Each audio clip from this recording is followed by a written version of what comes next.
And welcome back, Chunk and Run listeners, to another Chunk and Run podcast. I'm your host, as always, Zane Smith, and with me is my co-host, Zachary Smith. Zach, how are we doing tonight? It's a good day. I know good day. I know you're excited. I love every week when we do this episode and I get to come on here and talk about how much or how badly I beat everyone in DraftKings. It's just a good day. Yeah, I know. It's a bummer for guys like me. You know, Zane just making donations right now. Literally.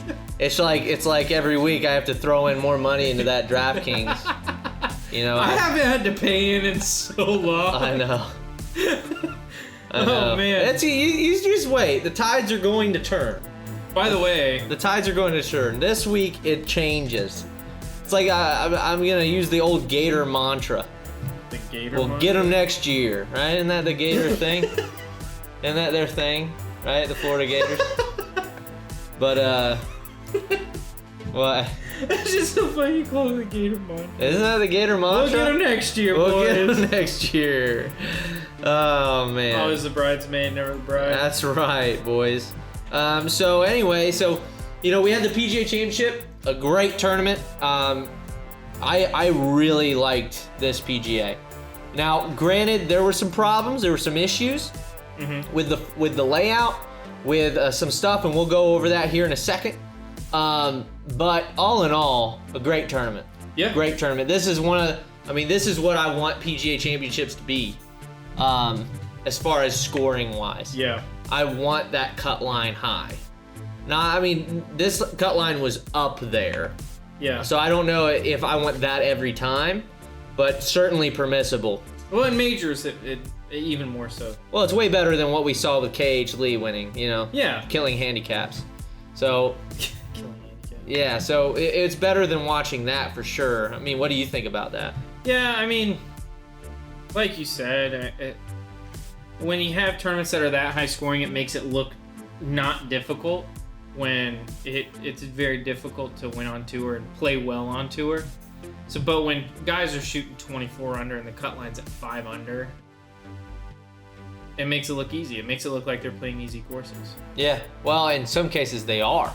Yeah. In some cases they are playing easy courses. But that's the downside, I guess, is what I'm saying. Yeah, I get that. I just want to see the best players in the world play at a high level. It's kind of like you don't want you don't want Major League Baseball to start using metal bats.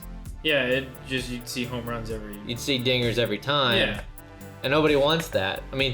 Some people say they want it, but if that were to actually happen, you wouldn't want it for very long. Yeah, no, for sure. So that's just the way I feel. I just think that I want to see, and we talked about this last time, I want to see birdies be birdies. Yeah, not birdies be pars. It shouldn't be two mediocre shots gets you a birdie. Yeah. It should be two really good shots gets a birdie.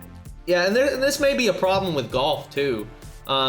With especially in your average course, I feel like they don't have forward enough tees at a lot of these courses. A lot of your municipals, a lot of your private clubs don't have enough forward tees for beginners and ladies. Yeah. And that, if you look at, we actually broke this down in one of my level 1 courses for the PGA, is we broke down what the distance is, the average driving, the average carry for, say, a PGA professional versus, say, starting out lady. Yeah. And the percentage, right, of the hole, like if you times that by 18, times that by, the yardage, right? Yeah.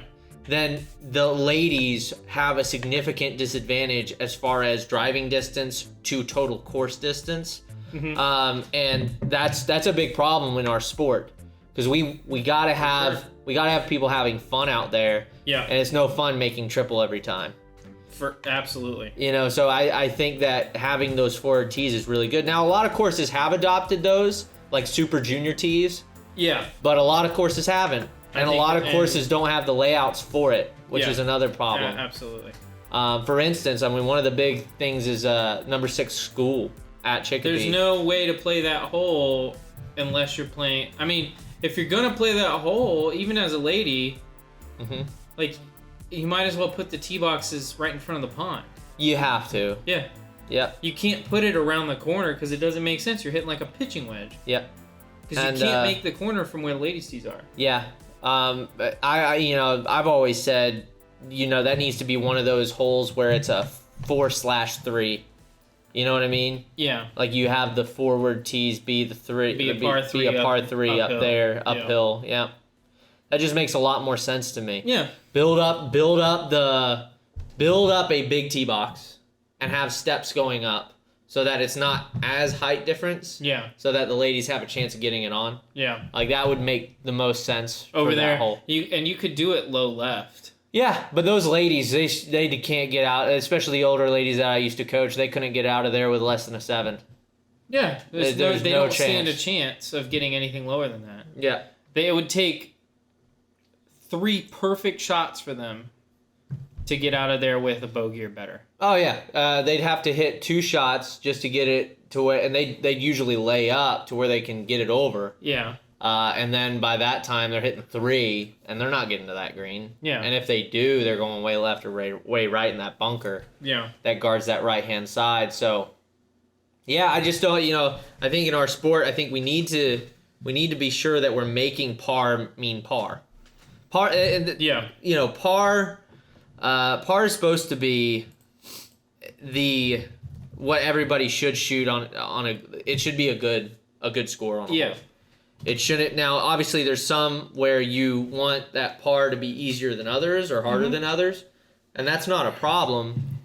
But it's like mill 1. It might as well be a par 4. That needs to be a par 4.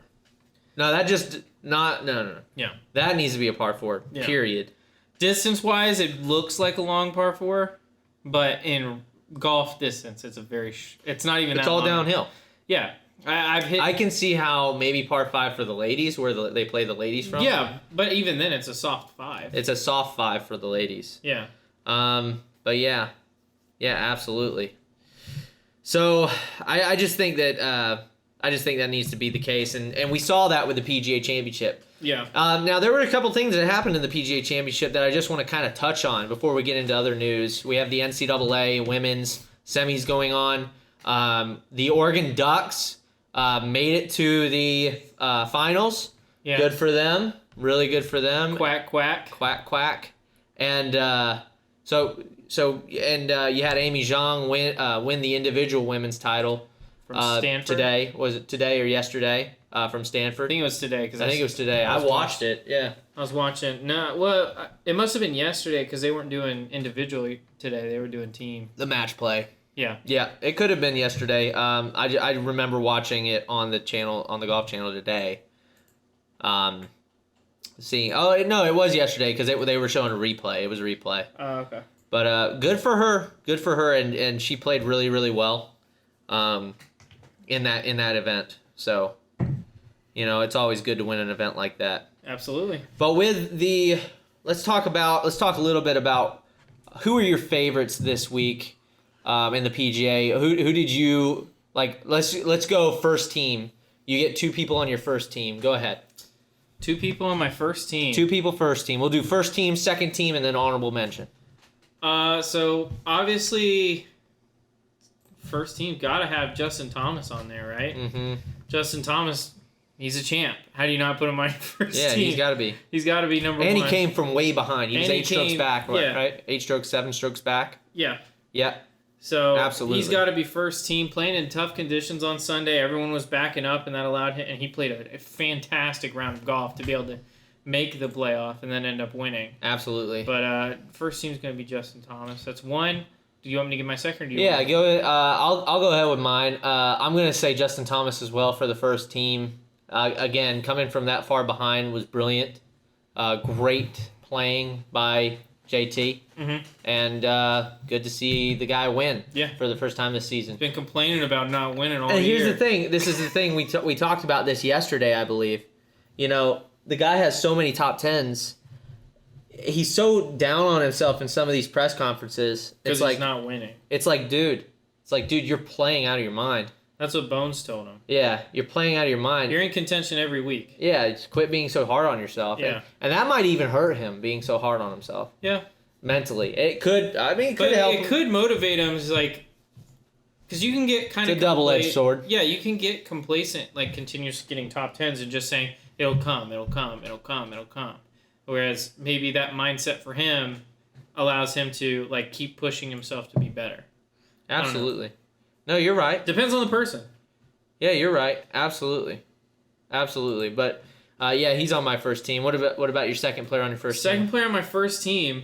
I don't know why I haven't gotten a call from any of these major sports betting sites. It's Mito Pereira. Yeah. $6,800 last week on DraftKings. Do you want to know how much he is on DraftKings this week? If you flip the 6 and the 8, there you go. Yeah, for real. Nearly $2,000 upgrade on DraftKings from week to week.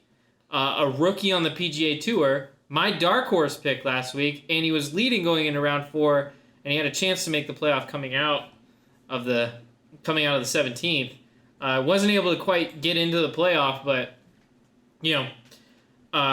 he played fantastically all week. He struggled on the last day, but I mean, I think a lot of people are overlooking just how good he played. Well, the thing is, he didn't even struggle all day. It was the last hole that got him. Well, he didn't play good on that last day. He was like 3 over going into that hole. I get that, but that's a tough course. 3 over. I understand that 3 over is a tough. Ain't that tough? I mean, ain't that bad? I know that it's not that bad. What was he, 9 over or 9 under going into the final day? Yeah, he was 9 under going into the final day. He finished 4 under. So he was 5 over on the day. Yeah, I mean, look at this. So he was going par, and then doubled that last hole by going into the pond on the right. What did you think about that swing? What did you think about that swing that he took there? That was a bit weird. Did you see it? It just wasn't a good swing. A lot of people have been having issues with the decision pulling the driver on the last hole. When I don't mind that. Yeah, everyone was complaining. It's just, dude, you cut way across. Like, what was he thinking with the swing? Yeah. Everyone was... Oh, it was $6,700 last week. My bad. I thought it was $68. But, I mean, a lot of people were saying that pulling driver out of the bag was stupid there, and it's just like, that hole is so long, if he takes 3-wood, it's not a guarantee that he gets on the green in 2. No, not even close to guarantee. So, driver is the right play there. There's just one place where you can't miss. Yeah, that's right. And that's the right side. And that's why that was amazing how he finished with that right shoulder high and his hands low left. That's just blows my mind that a PGA Tour player did that. Yeah. I mean, maybe it's something in... It's got to be the pressure. I mean, that's... It's got to be pressure, but at the same time... He even said it was pressure. Did he? Oh, yeah. Said the pressure Did you watch the interview? I didn't see the interview. I just saw that he did give one. So, yeah. Which, shows another reason why he's on my top tier. Oh, he's one of my favorites right now. Like, that was brilliant. To give an interview after that, because he had it. Well, because... With a double bogey, he finishes 1 off the lead. And we'll get into this later, but you know who didn't give an interview? Who just stormed off, of course. I don't want to say stormed. Rory. Did not give an interview. Leader through round 1. Yep. Did not give an interview. Yep. And that's just like... I don't know. You should be... And this is where, honestly, and some guys... I mean, I don't want to fault any of these guys because they're way better than I am at this sport. Mm-hmm. And they deserve all the respect for all the hard work they put in, week out. But at the same time, you know who would always give an interview? Who would always give the fans the time of day? You talking about Tiger? I'm talking about Arnie. Oh, Arnie. You know, and... Yeah, that's kind of his thing. Yeah. But here's the thing. He didn't want it to just be his thing. Mm-hmm. He wanted it to be everybody's thing. Yeah. He got on to other players for not doing that. Yeah. He got on to Tiger for not doing that. Yeah. He got on to Tiger for a lot of things. Yeah. But he specifically got on to people for not giving the fans the time. Yeah. You know what I mean? Because without the fans, you're nothing. Exactly, and that's what Arnie understood. Yeah. More than all the others. Yeah. That's what he understood. And honestly, that's what Phil understands perfectly. And that there's some negative stuff that we'll be talking about in the next pod in the we'll talk about in the cut line, the 19th hole. Yeah. Right, the cut line. So by the way, we're sorry we didn't get that out. There's no podcast last week. Our apartment flooded. Yeah. Quite literally. Yeah, hot water heater. We had 2 fans in here and a dehumidifier going. And there was no chance we were going to be able to put it on. Be able to get decent sound. So sorry about that, but yeah, but it is what it is. Can't be helped. Yeah. But even Phil understands that, and I know he's a villain right now in the golfing world, for better or for worse. I think that these guys need to understand, especially the guys like Rory who want to be looked at and who are looked at by some as being these stoic figures. Yeah. I think they need to give more time to the fans than they have been. Well, for sure. And what's worse about the Rory thing is after he won, remember when it was him and Ricky going after the one out west? Yeah. And he ended up winning. He said something about finding himself and like all this other, I mean, he's kind of a guy. All these other spiritual stuff like he was talking about. Yeah, he's a very weird spiritual dude. But whenever he was saying that, it was just like, okay, that's all well and good, but you shouldn't act like that. If you're gonna be this ambassador for golf that you want to be, you can't be doing that kind of stuff. Yeah, we need somebody like Arnie, like Mito Pereira, who's gonna fold on the last hole and still give everybody the interviews. Yeah, you know what I mean. Like that made me respect wholeheartedly Mito Pereira, and I hope nothing but the best for him moving forward. Who's still on? You still haven't answered your second first teamer. Oh, that's right. My second first teamer is Mito Pereira. I think that's obvious. I was gonna say that anyway, but yeah, Mito Pereira is my second first teamer. Who's your first second teamer? First second teamer? Yeah, it's another rookie, Cameron Young. That's a good pick. Cameron Young. That's a great pick. Played very well all week. He was in contention late. Couldn't quite get into the playoff with Zalatoris and Thomas. Same thing as Mito. But a rookie coming out in the PGA Championship and playing that well, I'm always going to respect that. So I'm going to put him as my first on my second team. Yeah, that's good. That's really good. My first on my second team is actually Tommy Fleetwood. After not having such a great go at it these last 2 years. The guy put together some of the best golf I've ever seen on those last 2 days, 69, 67. Yeah. To put himself in top 5, which, he really needed. Yeah. He really needs that for his confidence moving forward. So I picked Tommy. And I don't know if you've seen any of the, I say recent interviews, but semi-recent interviews. He's been on the Rick Shields podcast a couple times. Yeah. Talking about how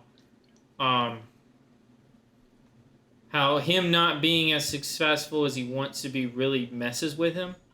Because he knows... I think it messes with a lot of those guys. I know, but Tommy believes that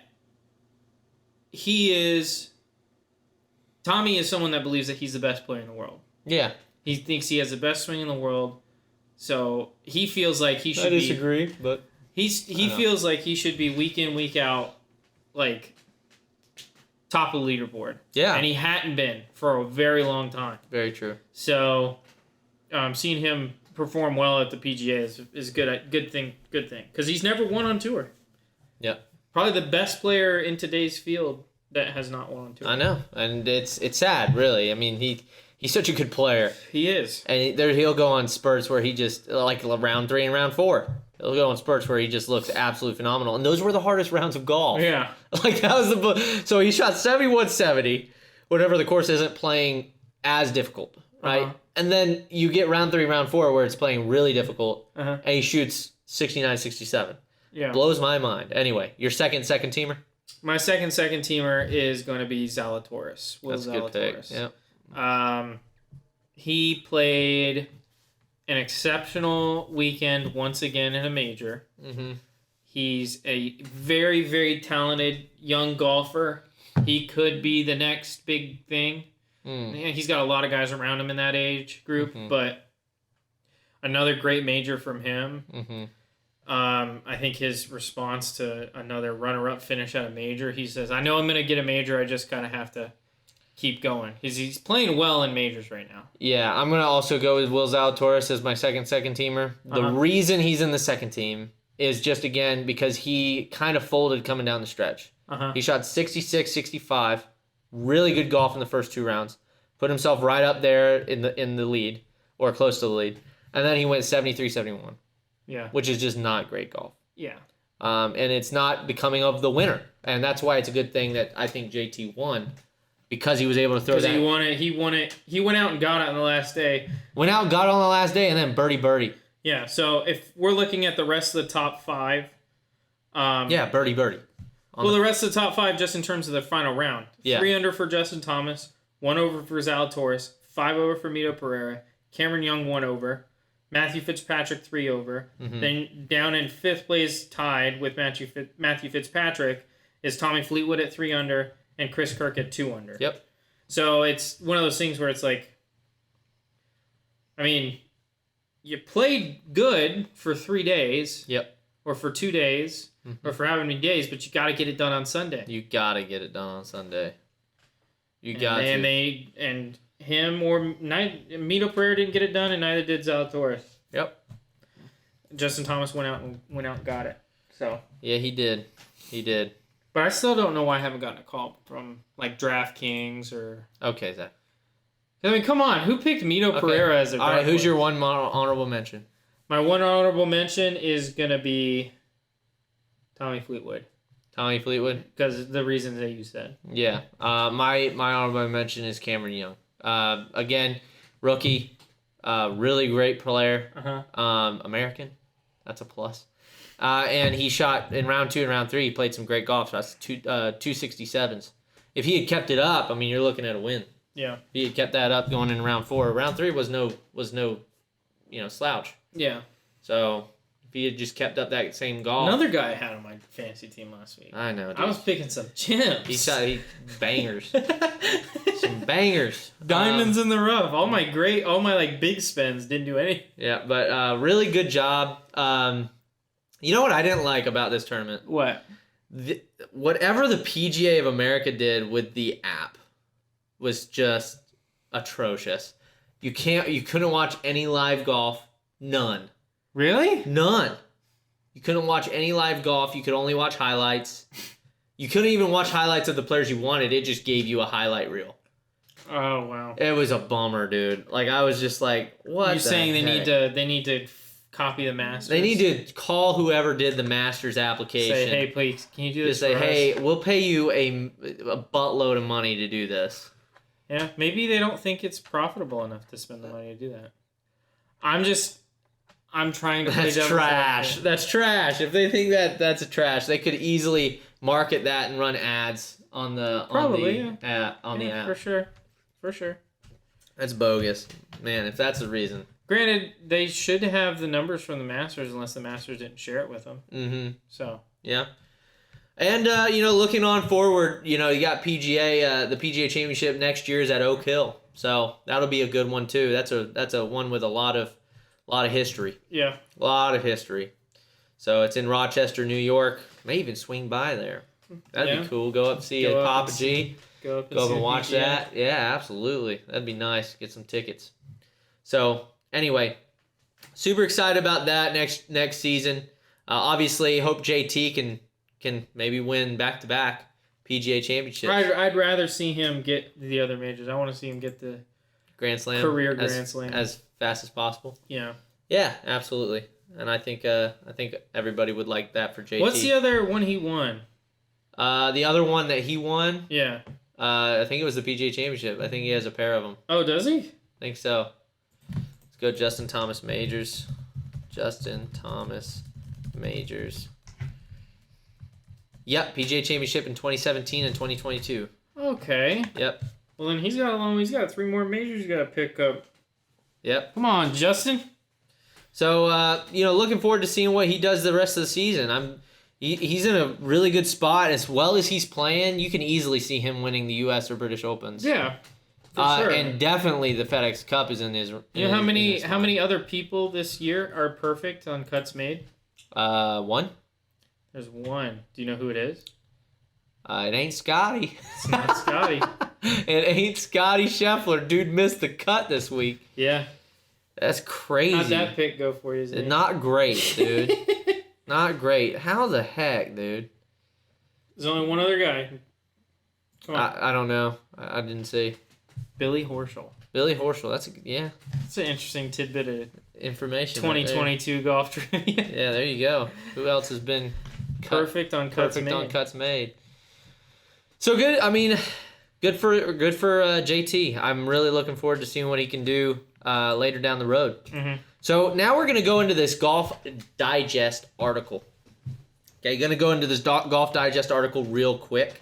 Yeah. So Golf Digest wrote this article, and the headline is PGA Championship 2022. Rory McIlroy and the PGA Tour have a major I read this problem. You actually read it? Mm-hmm. So do you mind if I read it really quick? Or read parts of it. Read parts of it? Yeah. Okay. So Rory McIlroy is a two-time winner of the tournament that wrapped up here on Sunday night. You know, the PGA Championship, one of the 4 Grand Slam events. He's one of the most beloved players in the game, and maybe its most insightful talker. That's Hey, you know how I was talking about how like reading news articles like made me not want to do journalism? This is the reason. This is why. Because it's a lot of opinion. A lot of opinion and conjecture. He played one of the best rounds of the day on Sunday at Southern Hills. He made 4 straight birdies on the front 9 and shot 68, 2 under, and he was pissed.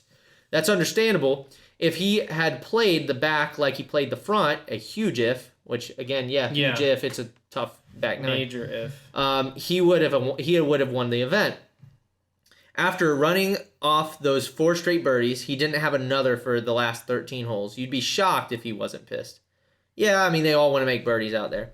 It's what he did after signing his card that gives you some pause. He blew off all requests for interviews, TV and otherwise. And we just talked about this. Yeah. Mito Pereira, who had easily the choke of the last 5 years. Yeah. Easily the choke of the last 5 years. A lot of people were comparing it to that guy that lost the British Open, Van de Velde. Yeah. But it's not the same. Not at all. No. Not at all the same. No. The last 5 years, definitely Mito Pereira. Like, a lot of people were comparing it to Van de Velde. It's like, Van de Velde literally just lost his mind. Yeah.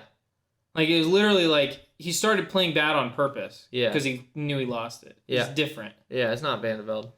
But anyway, Mito Pereira, he didn't do that. He was an adult about it and commented to everybody who would interview him.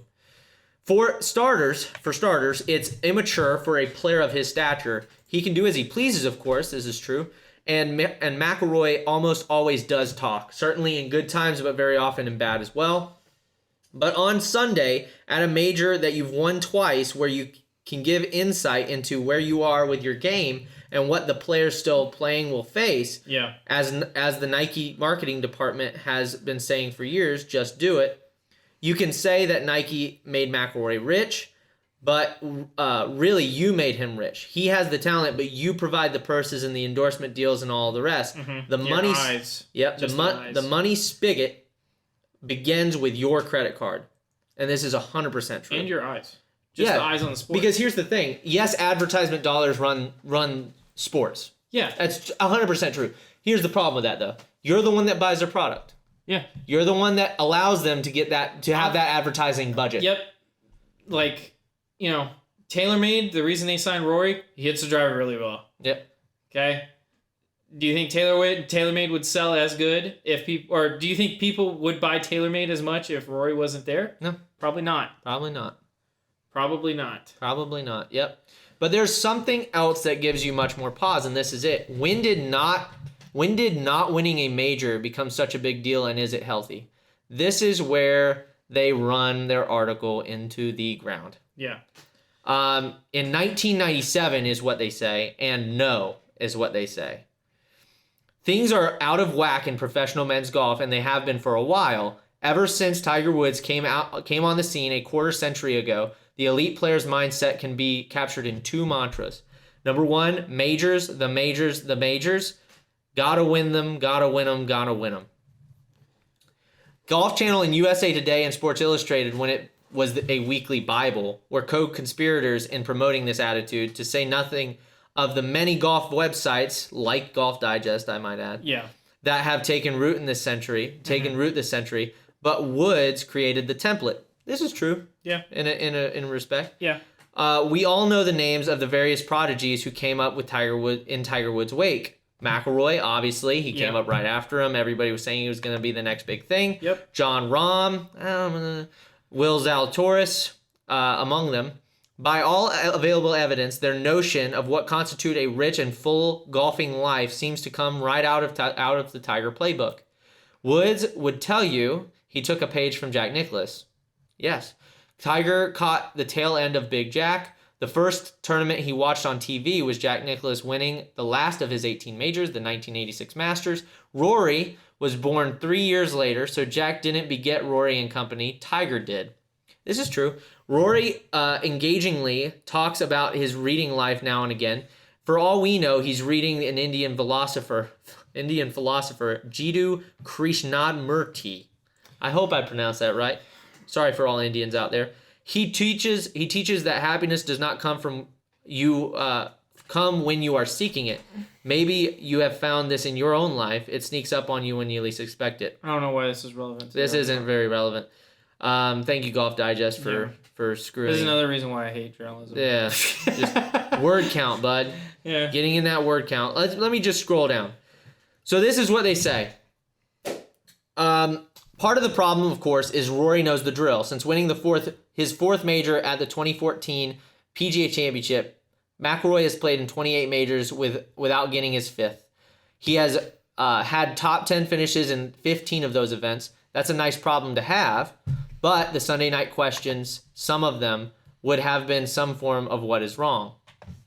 So, and Rory doesn't want to talk about what's wrong. And he doesn't know the answer. He doesn't know the answer anyhow. So off he goes.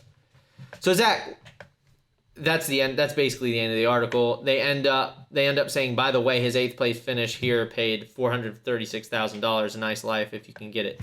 I don't care about that. Yeah. He doesn't care about that. Yeah. You think he cares about the money? No. No. So this is what this article gets wrong.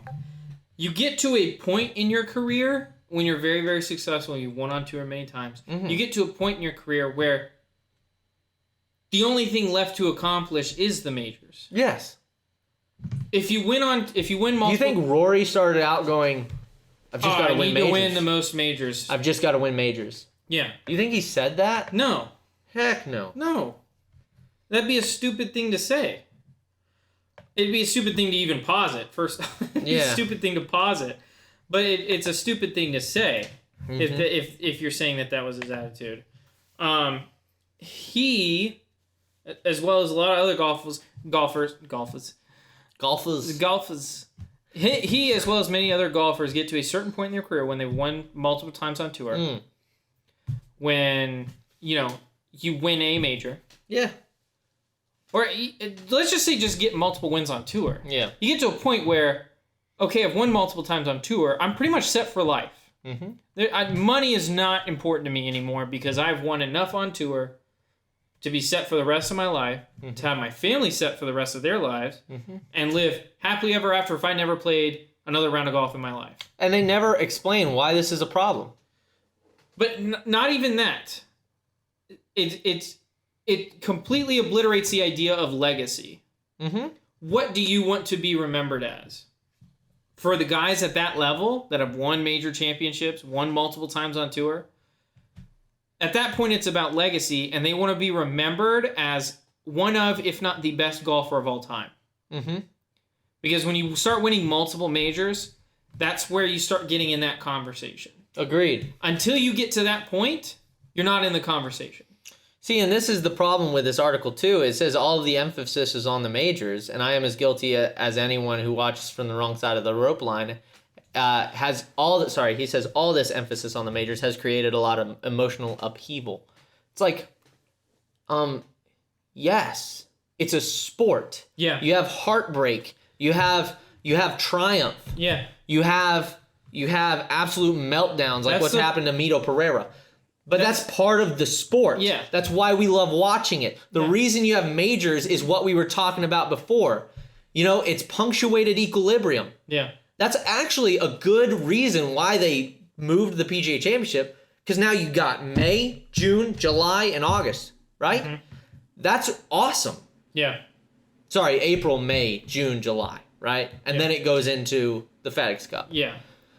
But Golf Digest has gotten just so much wrong recently. Well, to be fair to Golf Digest, this article is written by a person who wrote a horrible article.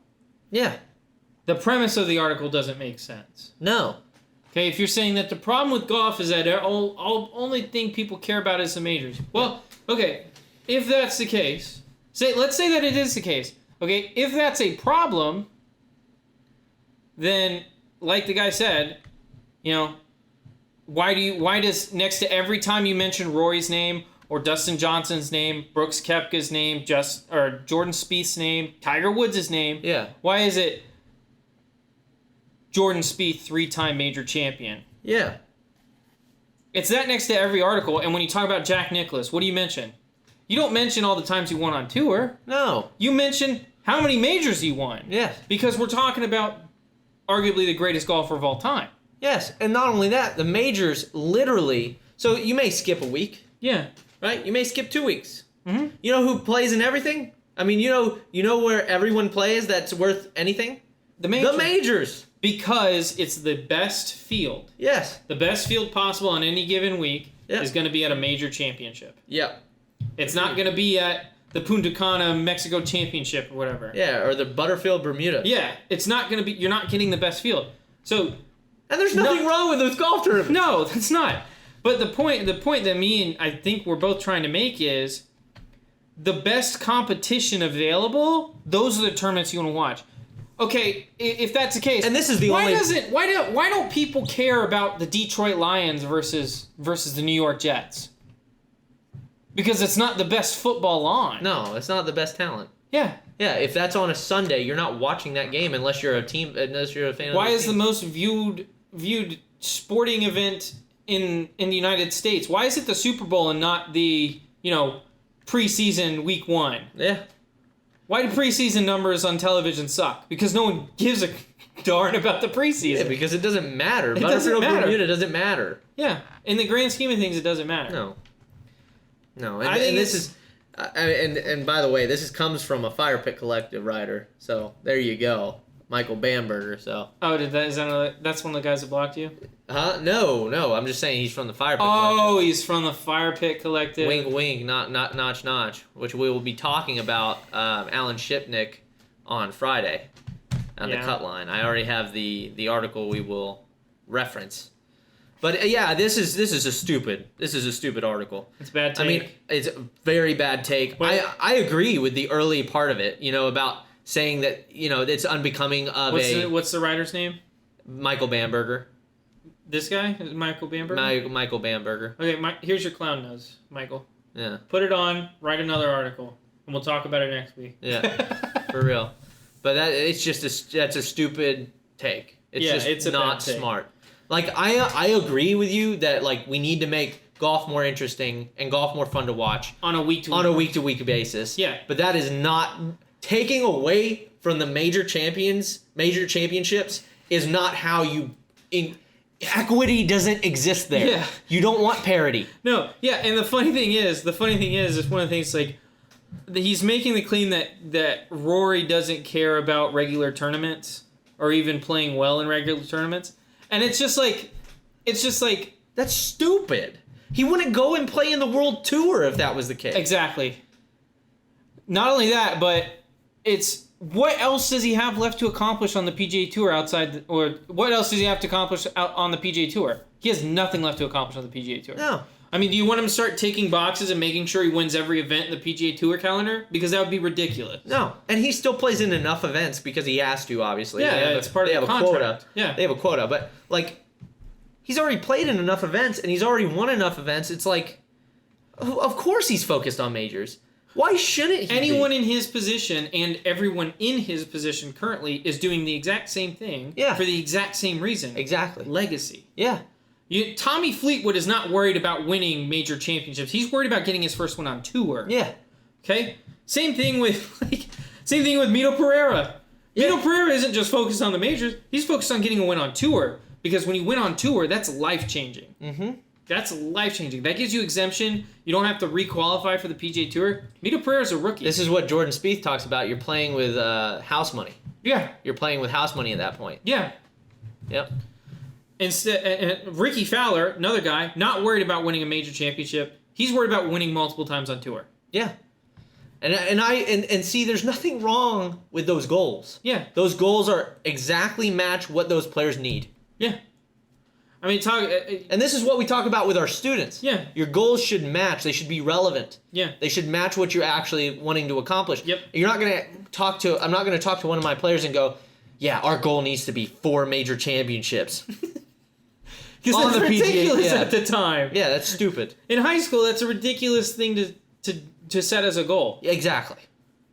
You set it out just far enough to where you can see the goal, and then you try and achieve it. Yeah. You don't set it miles out there. Yeah. And are like, okay, it's a marathon. The Train for Golf Like an Olympian talks a lot about goal setting. Yeah, you read it? I'm reading it right now. Woo! Talks a lot about goal setting and how to do it Gary properly. Gilchrist and Colby Huffman, right? I can't remember. I know it's... Colby something. Yeah.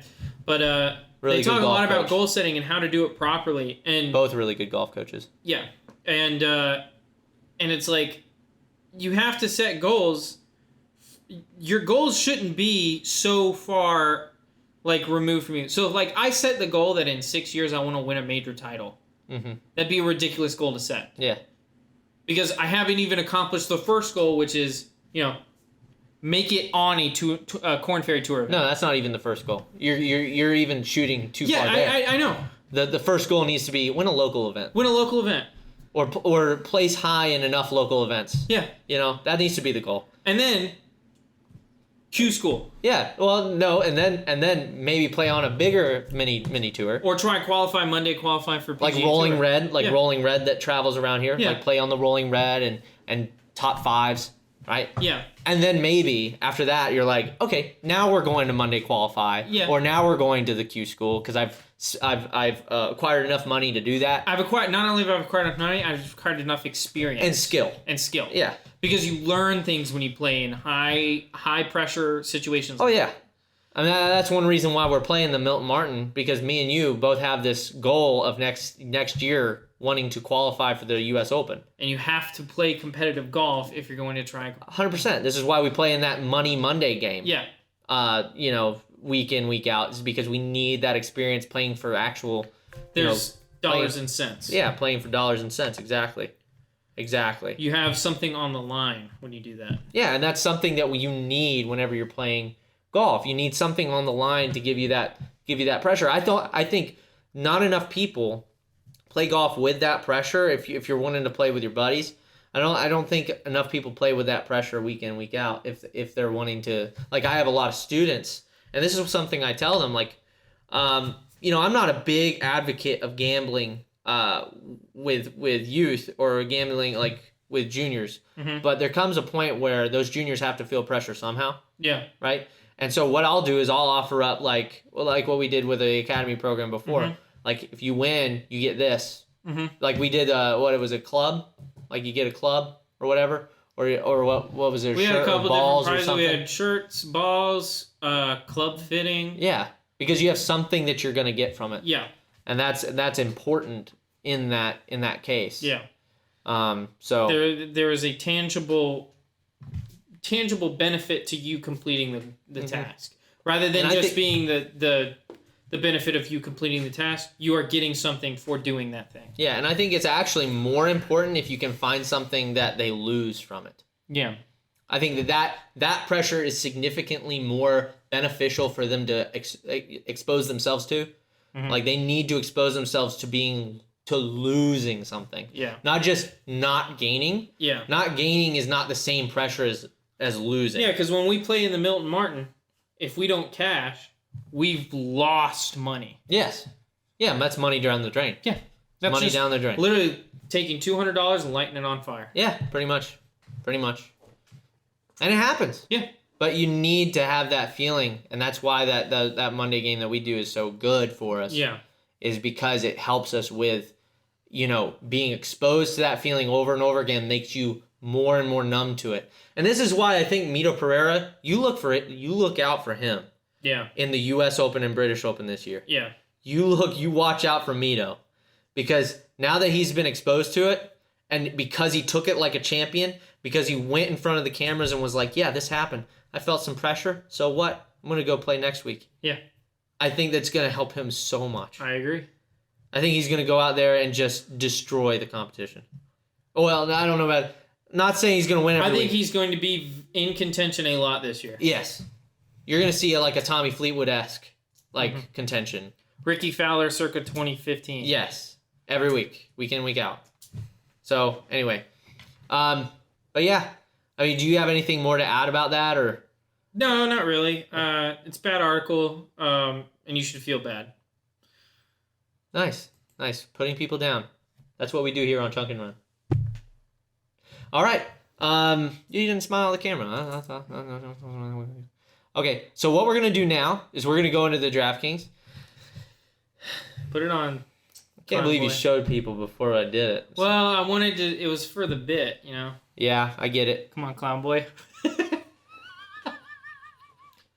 So if you're listening to the audio right now, I am currently wearing a clown nose for the entire segment for DraftKings and then the outro.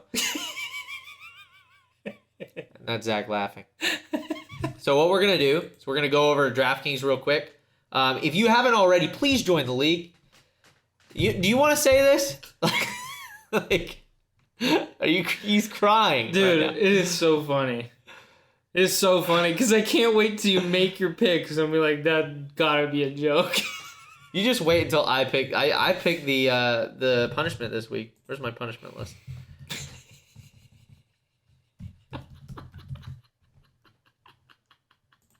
You suck. It's so big. I didn't realize what it looked like on people. Well, I also have a big nose, so that makes it worse. That makes it far worse.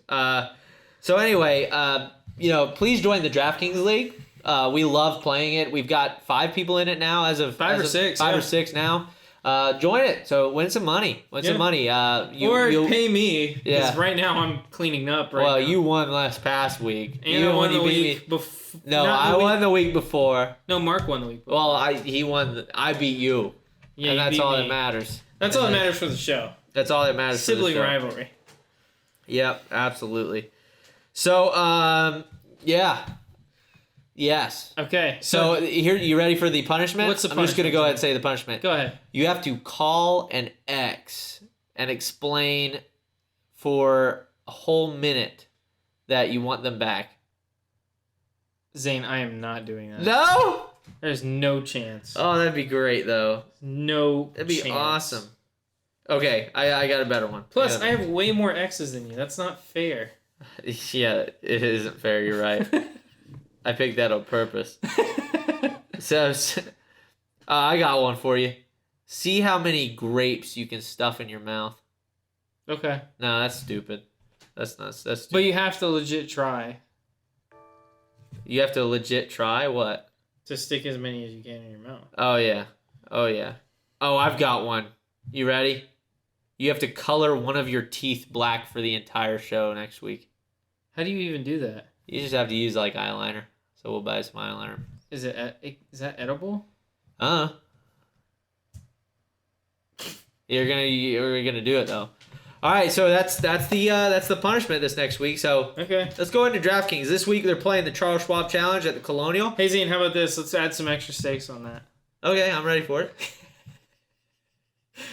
If you lose again, you have to wear the clown nose and a color. Hell no, because I'm gonna make you do it too. No, because there's stacks. That's not how this works. Okay, fine. That's not how this works. I was just trying to put a little extra pressure on you, see if you could perform. That's not how this works. Okay. All right, so they're playing at the Colonial at the Charles Schwab Challenge.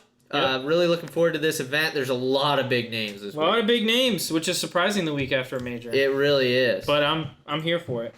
I'm all here for it, dude. It's going to be awesome. So please look for the league invite. Look for the league link down below in the description and join us. We're going to have some fun. There's already 3 entries in there right now, so get in there fast. All right, so let's go ahead and get our guys. Let's go ahead and say our picks. Are you ready? You want me to go first? You go first. You won. I'm a champ. You champ. Let's see it. Well, I'm sure you know who I'm picking. Oh, okay. I get where he's going. He's holding his hat, which is a Puma hat, and It's not just a Puma hat. It's Ricky Orange. Yeah. I'm picking Ricky Fowler. Back-to-back top 25s, coming off of a major championship, pretty good performance.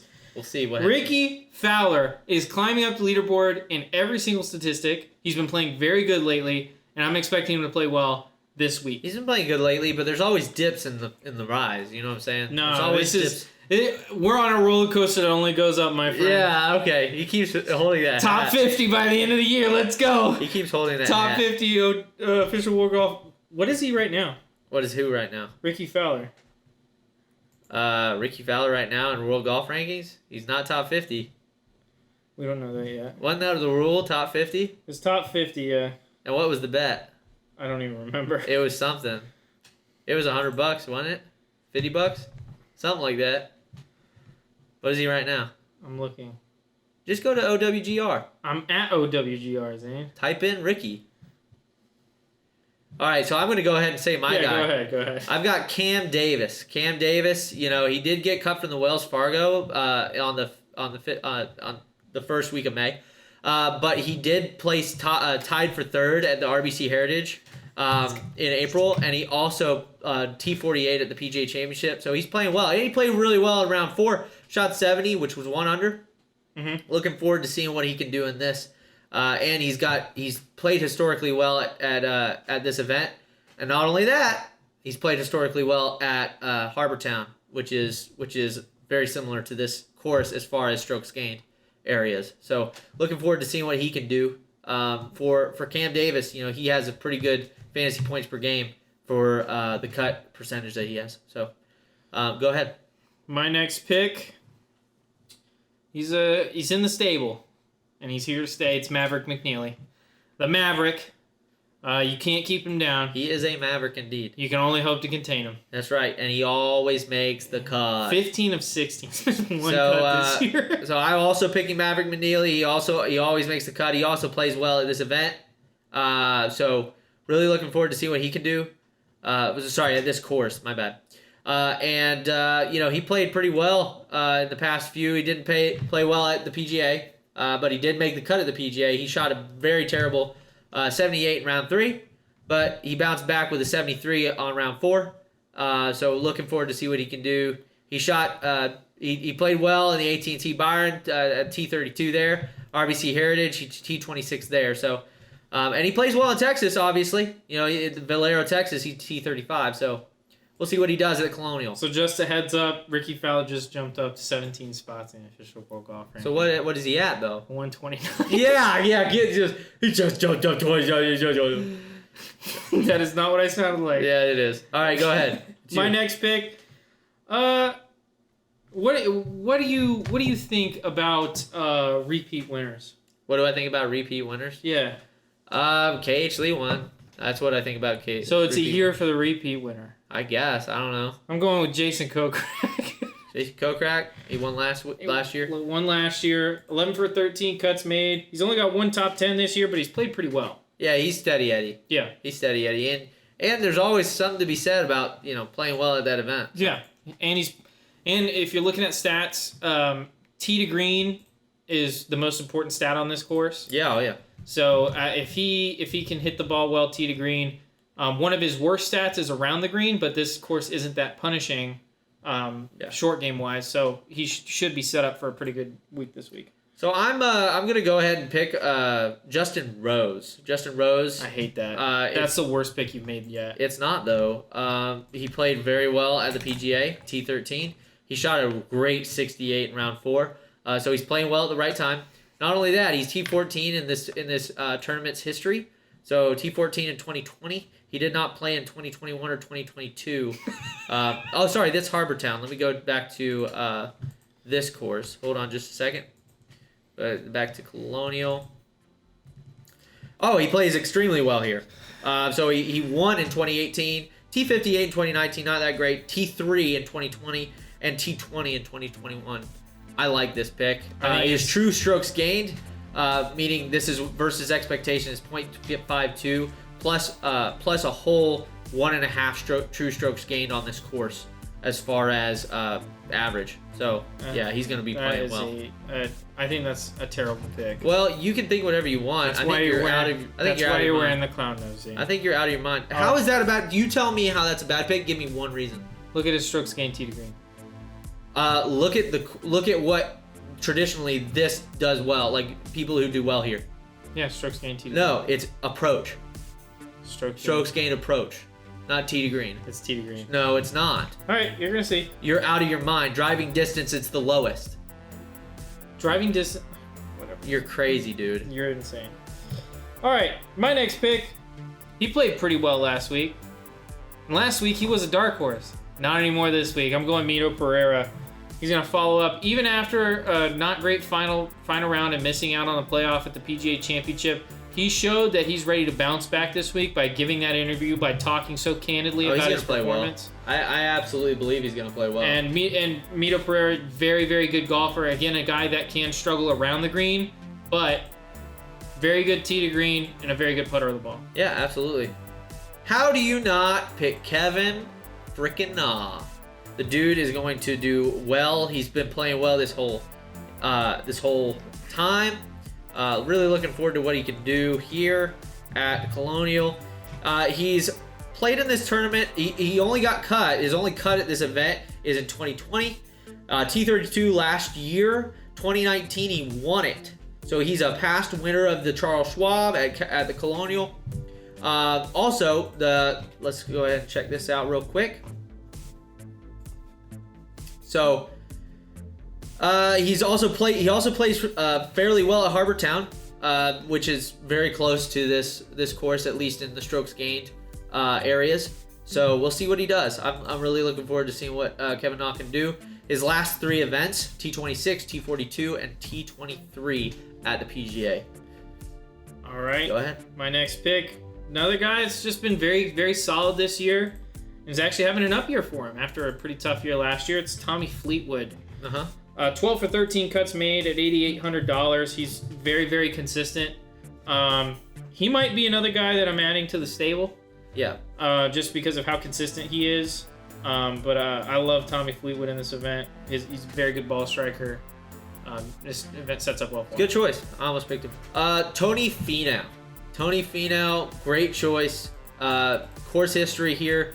Really, really good. T20 in 2021, T23 in 2020. Second place in 2019. Did not play in 2018 and T29 in 2017. So he's on a run this year. You're just making fun of me because I'm with his nose. I feel like every one of these picks I hate, honestly. But how? Like, how do you hate it? I don't understand. When you say that with the nose on. Is it because I have a nose on? Like, no, what the heck? I hate all these picks. I looked at all these people and I was like, nope. Why? Why do you... Dude, he... T2 in Mexico, T41 at the Wells Fargo, T30 at the PGA, and in the round 4 he shot 68. The dude's feeling himself. Okay. Get out of here with that. Miss me with that. Don't at me. What a clown. All right. My final pick. Final pick. A guy who's on kind of a streak right now, who's kind of sneaky, and that is Max Homa. I just can't believe this guy is on your list. Anyway, go ahead and explain why you picked Max Homa. Well, first off, he won this month. Yeah, so he did. He's playing very well. He finished T13 last. Pick. Finished T13 at the PGA. His worst finish this year. Well, he missed a cut at the RSM Classic and the Farmers Insurance, but that was back in January. Yeah. He also missed the cut here in 2020. Okay, he was playing bad last year. Oh, I said he wasn't. That wasn't last Max year. Max Homa, very, very good from tee to green. He's a very strong candidate to win this event. He's actually my pick to win. He's your pick to win. My pick to win, Max Homa. 2 wins in May. Out of your mind, dude. It's either going to be Max Homa or Ricky Fowler, let's be honest. No. But I would really like Max Homa in this event. No. I'm picking him to win. Well, I'm just gonna use your line. That's a terrible pick. How do you not have this man on your roster? Jordan Spieth. Jordan Speezy. Dude, he won the RBC Heritage, which again is at Harbor Town. Mm-hmm. This is one of the most closest courses to this event. Okay. On the course list. Okay. Then also he won in Texas at the Byron Nelson. Okay. T34, so he's playing well. He shot 69 in round 4 at the PGA Championship. Okay. I don't see how you don't pick him. Like, I don't see it. How do you not pick Spieth? Same. On top of that, last 5 years. Let me give you the last 5 years at this event. You ready? Please give me last 5 years. T2, T32, T8, T10, 2. How do you not pick him? He's gonna win. Ladies and gentlemen, he's gonna win. When Jordan Spieth misses the cut this week, I want you to remember that man with the big red nose saying that he's gonna win. And I want you to think, if you take his advice, I want you to think about your life choices after this, and I want you to decide, you know what, Zach was right. Zach was right. You should never listen to anyone when it comes to DraftKings, because that might be the most terrible list I've ever seen in my life. Yeah, I'm Charles Barkley now. That is terrible. That is just terrible. I noticed that your volume's going down because you lack the confidence to say terrible. It's going down because I'm disappointed. Yeah. Yeah, that's not what it is. Listen, I like good competition. You're scared. I like good competition, but at this point, it just feels like you're paying me to beat you. It just feels like you're paying me to beat you, and I feel kind of bad. You're just scared, dude. He saw all those big old names on my list, and he's like, oh my God. These are all guys I looked at when I made my list. This man's gonna wreck me. That's what you were saying to yourself. There is zero chance you beat me this week. Oh, there's zero chance? Do we want to do an extra little bet on this? What do you want to bet? $50. $50. Shake my hand. No. Okay, well, he lost out on $50 then if you're so confident. Zane, again, I don't want you. Zane, I want there to be competition, okay? I don't want you to just pay me to beat you. That's competition. You're just paying me more money. No, that's not. Pick a good roster and then I'll make that. Okay, bet. all right. You are absolutely out of your mind. Okay, so I'll be excited when you're only showing like how many teeth are in your mouth? One less than the normal.